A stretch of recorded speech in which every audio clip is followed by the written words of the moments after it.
সভাপতি জামাত ইসলাম এখন আগুন জ্বালিয়ে এই প্রতিবাদ চালাচ্ছে এবং যখন তারা বাংলাদেশ টানবে আমরা প্রতিরোধ করবো।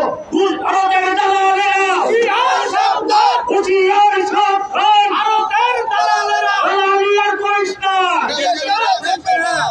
ভারতের দালালেরা হুঁশিয়ার সাবধান, ভারতের দালালেরা ভারতের দালালেরা হুঁশিয়ার সাবধান, ভারতের দালালেরা ভারতের দালালেরা হুঁশিয়ার সাবধান। ফাঁসি ফাঁসি ফাঁসি চাই, ভারতের দালালদের ফাঁসি চাই, শেখ হাসিনার ফাঁসি চাই, ফাঁসি ফাঁসি চাই, হাসিনার ফাঁসি চাই, ফাঁসি ফাঁসি চাই, ফাঁসি ফাঁসি ফাঁসি চাই, দালালদের ফাঁসি চাই, দালালদের ফাঁসি চাই, ফাঁসি চাই, ফাঁসি চাই। ভারতের দালালেরা হুঁশিয়ার সাবধান, হুঁশিয়ার সাবধান, ভারতের দালালেরা দালালিয়ার করিস না, এটার জানা থাকবে না, দালালিয়ার করিস না। ভারতের দালালেরা হুঁশিয়ার সাবধান, বীর জনতা জেগেছে, বীর জনতা জেগেছে, মুসলমান পড়িয়েছে। আমরা এখন মিছিলে যাবো, আপনারা সবাই মিছিলে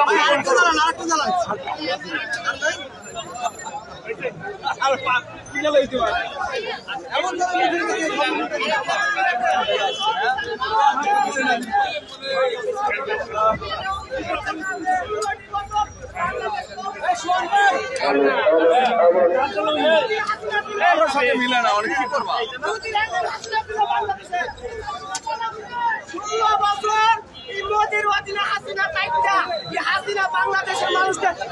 আচ্ছা আমরা এখানে আমাদের এই সমাবেশ এবং এই অগ্নিজলের কর্মসূচি আমরা সমাপ্ত ঘোষণা করছি। আপনাদের গণমাধ্যমের সকলকে, electronic media, printing media, multimedia, online মিডিয়ার সকল বন্ধুদেরকে আজকে ভয়েস অফ টাইমসের পক্ষ থেকে বিশেষ ধন্যবাদ এবং কৃতজ্ঞতা প্রকাশ করছি। আপনারা সবাই ভালো থাকবেন, দেশের সাথে থাকবেন, জনতার সাথে থাকবেন। সবাইকে ধন্যবাদ। বাংলাদেশের মানুষ মোদি কিচ্ছু করতে পারবে না। বাংলাদেশের মানুষের বিরুদ্ধে বাংলাদেশের মানুষ নরমের নরম, বাঘের বাঘ।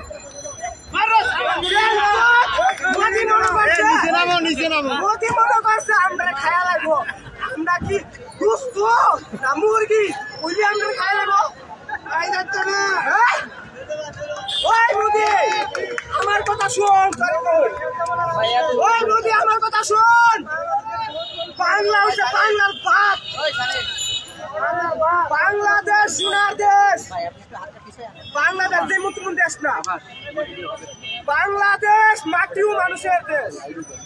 যেমন নরমের নরম তেমন শক্তের ভক্ত, কিন্তু তা ছাড়বো না যে বাংলাদেশে একটা আক্রমণ করো। আমরা যেমন